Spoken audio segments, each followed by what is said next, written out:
अच्छा, तो इसे मैंने किया शेयर स्क्रीन।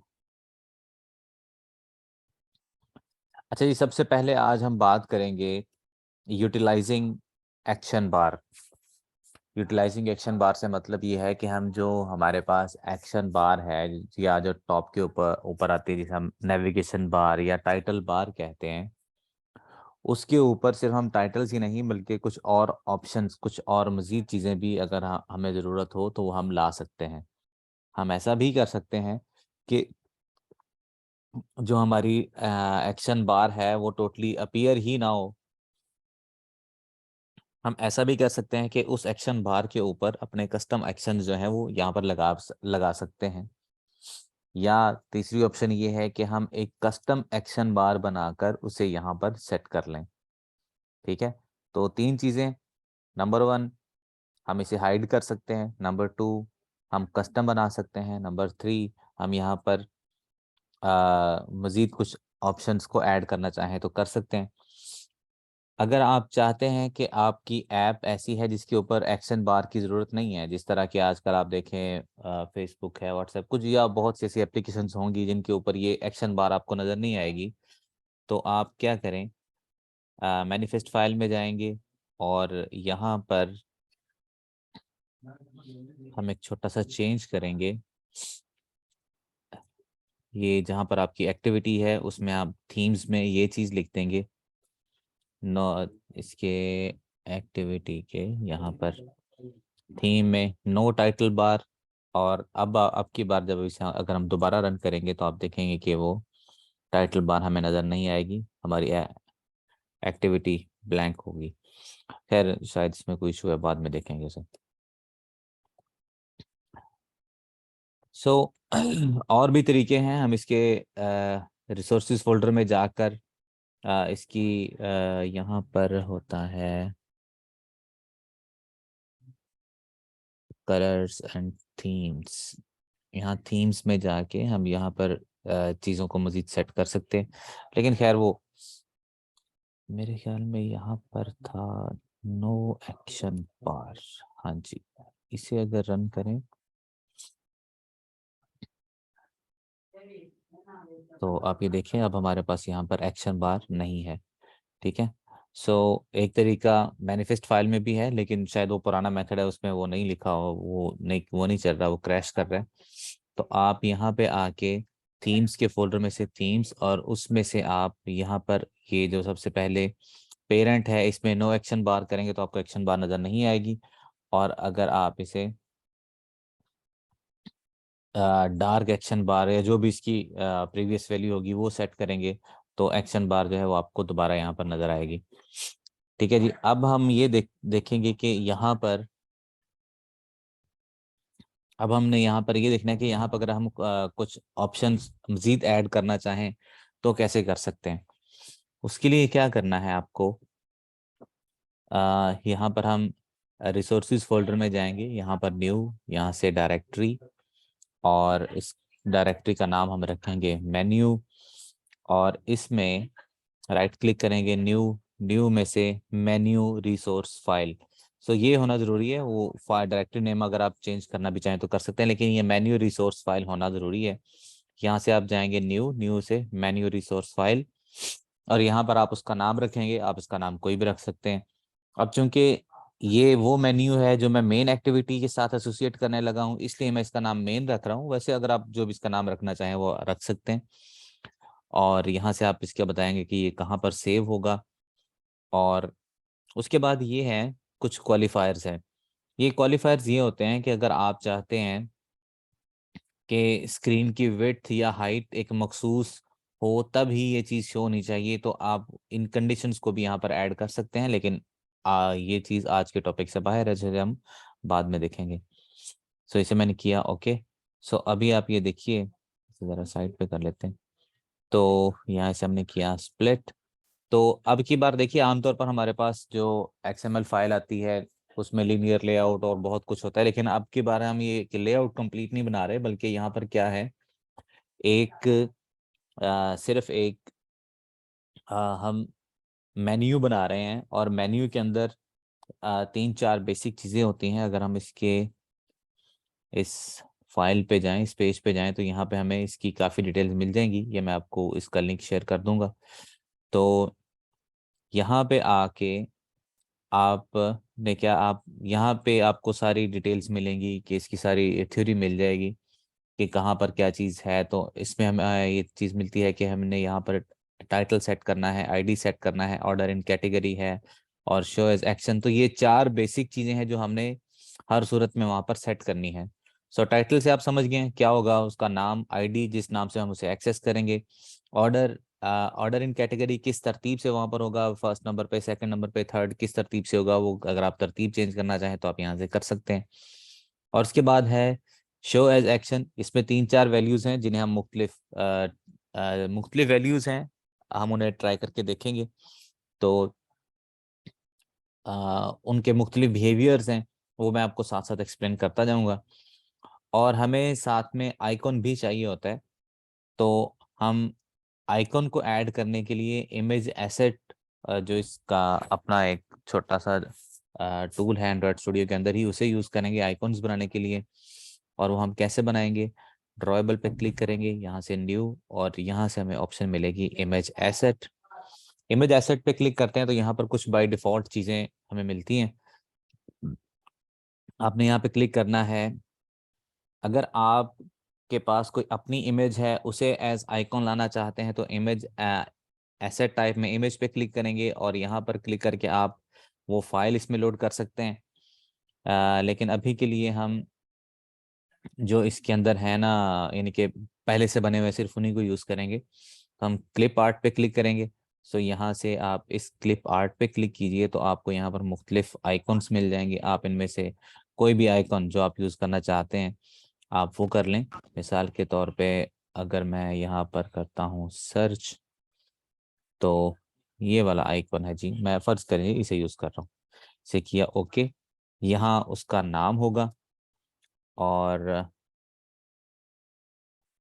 अगर आप उसका ये कलर शलर या इन चीज़ों को चेंज करना चाहें तो आप कर सकते हैं। बैकग्राउंड लेयर है, ऑप्शंस हैं, फोरग्राउंड है, और नोटिफिकेशन आइकन्स। हाँ, आपने यहाँ पर action bar and tab icon, ये इसकी टाइप लेनी है, और यहाँ से आपने इसका नाम रखना है सर्च। और अच्छा, एंड्रॉयड में आईसी के नाम से आप देखेंगे कुछ फाइल्स हैं, सिस्टम ने शुरू में लिखा होता है आईसी अंडरस्कोर कुछ चीज़, कोई भी उसने नाम लिखा होता है। तो आईसी स्टैंड्स फॉर आइकॉन, और उसके आगे जो भी आइकॉन का नेम होगा वो नेम उसे स्पेसिफाई करने के लिए होगा। तो मैं यहाँ पर क्लिप आर्ट में जाके यहाँ पर दोबारा सर्च वाला जो आइकॉन है वो ले लेता हूँ। सो फर्ज कीजिए ये वाला, जैसे किया ओके।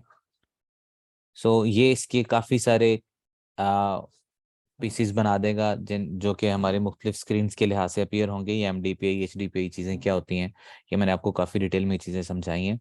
ये इसका नाम होगा, और से अगर हम करेंगे नेक्स्ट, तो आप ये देखें कि ये इन सारे फोल्डर्स के अंदर ये खुद ही इन चीज़ों को इंक्लूड करेगा। और ये इसकी कोडिंग है जिस कोडिंग के लिहाज से ये आइकॉन ड्रॉ हो रहा है। सो ये बेसिकली इमेज नहीं है, ये सिर्फ एक वेक्टर कोड है, और वो कोड एज आइकॉन स्क्रीन के ऊपर अपीयर होता है। ये इमेज नहीं है। अगर इमेज हो तो इमेज ज़रा थोड़ी हैवी होती है, इसलिए रिकमेंड यही किया जाता है कि मोस्ट ऑफ द टाइम कोशिश ये की जाए कि ये छोटे मोटे आइकॉन्स के लिए इमेज के बजाय इमेज एसेट्स में से जो आइकॉन्स अवेलेबल हैं उन्हीं को यूज़ किया जाए, क्योंकि वो लाइट वेट होते हैं और उन्हें मेमोरी में लोड करना ज़रा ज़्यादा ईजी होता है। तो अब इसमें ये हमारी मेन्यू बार है। इस मेन्यू के अंदर हमें आइटम्स चाहिए, जो आइटम्स हम चाहते हैं जो इस एरिया में यहाँ पर अपीयर होंगी। तो उसके लिए हम आइटम का जो टैग है वो टैग बनाएंगे, और इस टैग के अंदर हमें कुछ ज़रूरी चीज़ें चाहिए होती हैं। सो वो कौन कौन सी हैं वो हम यहाँ से कर लेते हैं कॉपी। सो सबसे पहले है आल्ट एंटर दबा के इसकी चीज़ें ले लें। सबसे पहले जनाब इसका टाइटल, कि इसका टाइटल क्या होगा। अभी अभी देखिए यहाँ पे ये सर्च लिखा हुआ आ रहा है, और उसके बाद उसकी आईडी, जो भी आप उसे आईडी देना चाहें, ऑर्डर इन कैटेगरी, और उसके बाद है जी इफ रूम। अच्छा, इफ रूम अभी आप इसे मैं आपको मैंने अभी कहा था कि मैं आपको एक्सप्लेन करूंगा साथ साथ। सो इफ रूम से मतलब ये है कि अगर यहाँ पर जगह है तो यहाँ पर शो हो जाए, ठीक है। यानी कि अगर ये किसी आप ऐसी स्क्रीन पर ओपन करते हैं जहां पर और भी बहुत सी ऑप्शंस हैं, ठीक है, और इस आइटम के लिए जगह नहीं है, ठीक है, तब क्या होगा कि ये एक साइड मेन्यू में चला जाएगा। उससे क्या मतलब अभी बताता हूँ। अगर जगह है तो इसे शो करवाओ, ठीक है। फर्ज कीजिए अगर मैं इसे यहाँ पे कर देता हूँ ऑलवेज, तो इस ऑलवेज का मतलब ये है कि चाहे जैसा भी हो, मजीद जितने भी आइकॉन्स हों, इसने स्क्रीन पर आना ही आना है, ठीक है। चाहे यहाँ पर जगह है या नहीं है, ये एक दूसरे के ऊपर ओवरलैप हो जाए, एक दूसरे इसके ऊपर चढ़ जाए या ये दूसरों के ऊपर आ जाए, लेकिन ऑलवेज का मतलब ये है कि इसने हमेशा स्क्रीन के ऊपर आना ही आना है। और अगर मैं यहाँ पे करता हूँ नेवर, इसका मतलब है कि ये यहाँ पर शो नहीं होगा, बल्कि ये एक ओवरफ्लो मेन्यू के अंदर शो होगा। ये जो आइटम हमने यहाँ पर बनाई है, इस ये नेवर करने से क्या होगा कि यहाँ पर हमें एक ऑप्शन मिल जाएगी, इस पे क्लिक करेंगे तो हमें ये ओवरफ्लो मेन्यू यहाँ पर स्क्रीन के ऊपर अपीयर हो जाएगा और उसके अंदर ये हमें यहाँ पर नजर आएगा, ठीक है। और यहाँ पर इसका है आइकॉन, तो इसका जो भी आपने नाम रखा था आईसी सर्च, वो आप यूज करेंगे तो वो आइकॉन अपीयर होगा। अगर फर्ज कीजिए मैं यहाँ पर करता हूँ ऑलवेज, तो आप ये देखिए वो जो आइकॉन है वो हमें यहाँ पर नजर आ रहा है। और अगर मैं इसे करता हूँ इफ रूम, इफ रूम का मतलब ये है कि अगर यहाँ पर जगह है तो इसे दिखाओ, अगर नहीं है तब क्या करो कि इसे साइड मेन्यू के अंदर डाल दो, ठीक है, वो जो ओवरफ्लो मेन्यू था उसके अंदर डाल दो, ठीक है। तो एक बार फिर समझें, ऑलवेज का मतलब इसने हमेशा स्क्रीन पर आना ही आना है, ठीक है, चाहे बाकियों के लिए जगह बचे या ना बचे, लेकिन ये आइटम स्क्रीन के ऊपर जरूर आएगी, ठीक है। और नेवर का मतलब ये इस चीज कभी भी स्क्रीन के ऊपर नहीं आएगी, बल्कि इस साइड मेन्यू के अंदर आएगी, इस ओवरफ्लो मेन्यू के अंदर आएगी, ठीक है। और इफ रूम का मतलब अगर जगह है तो इसे दिखा दो, अगर जगह नहीं है तब क्या करो कि इसे वो अगर जगह नहीं है तब साइड मेन्यू के अंदर डाल दो। सो इनका बिहेवियर डिफरेंट होगा। अगर मैं फर्ज कीजिए इसे नेवर रख के इसे रन करता हूँ तो आप ये देखेंगे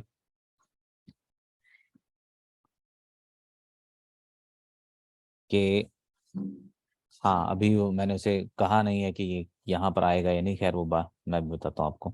सो अभी हम क्या कर रहे हैं, यहाँ पर हम सिर्फ ऑप्शंस बना रहे हैं, सिर्फ हम मेन्यू बना रहे हैं, लेकिन अभी हमने मेन एक्टिविटी को बताया नहीं है कि मेन्यू को स्क्रीन के ऊपर लाओ भी। वो कैसे लेके आते हैं वो भी बताता हूँ आपको।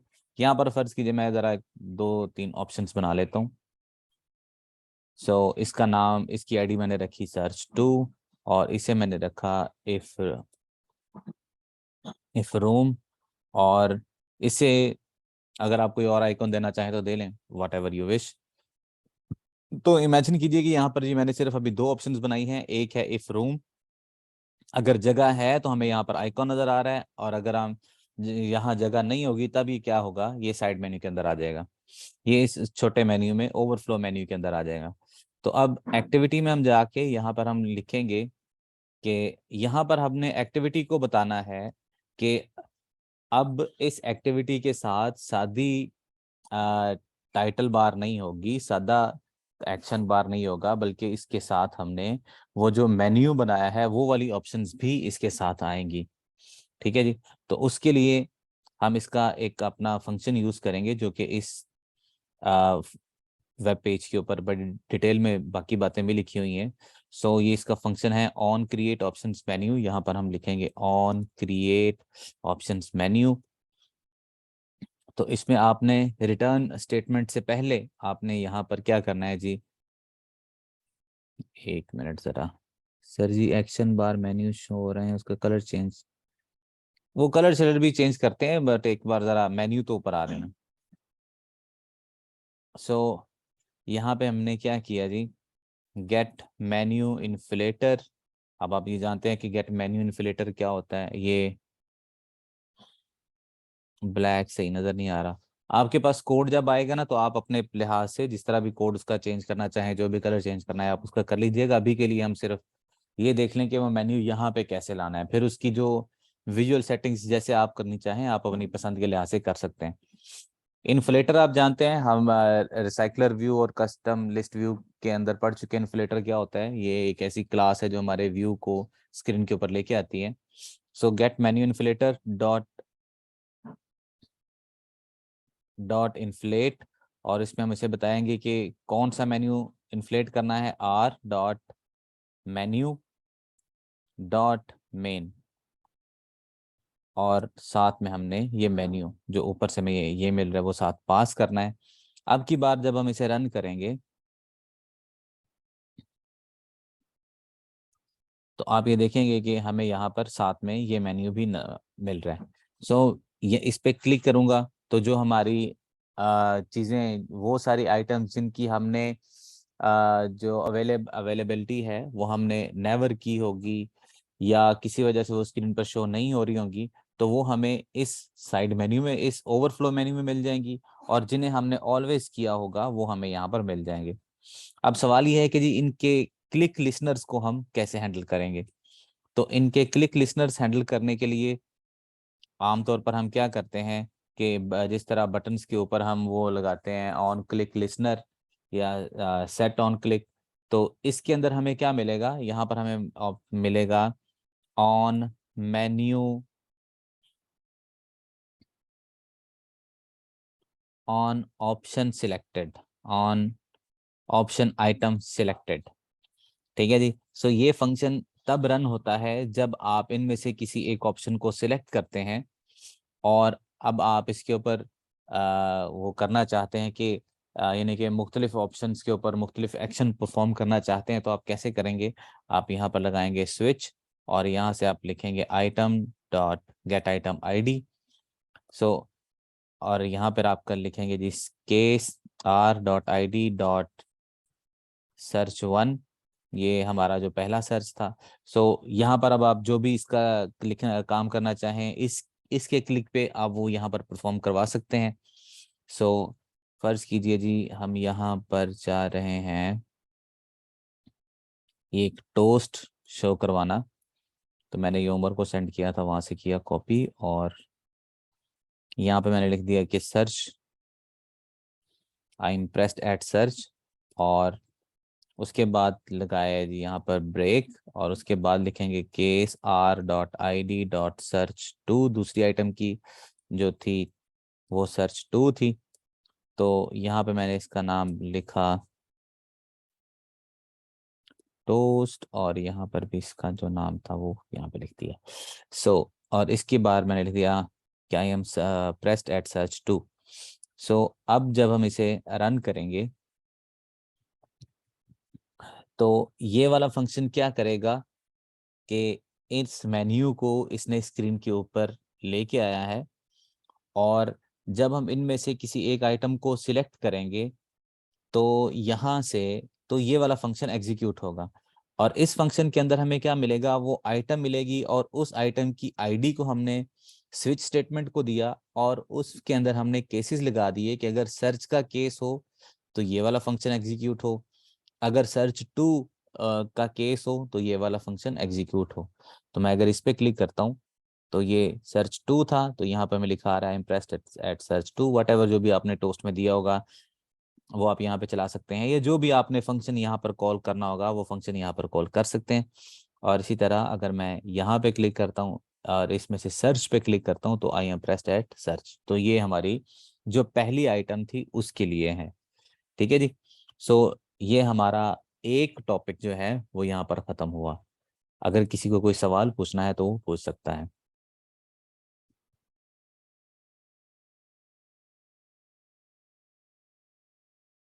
जी, एनी क्वेश्चन?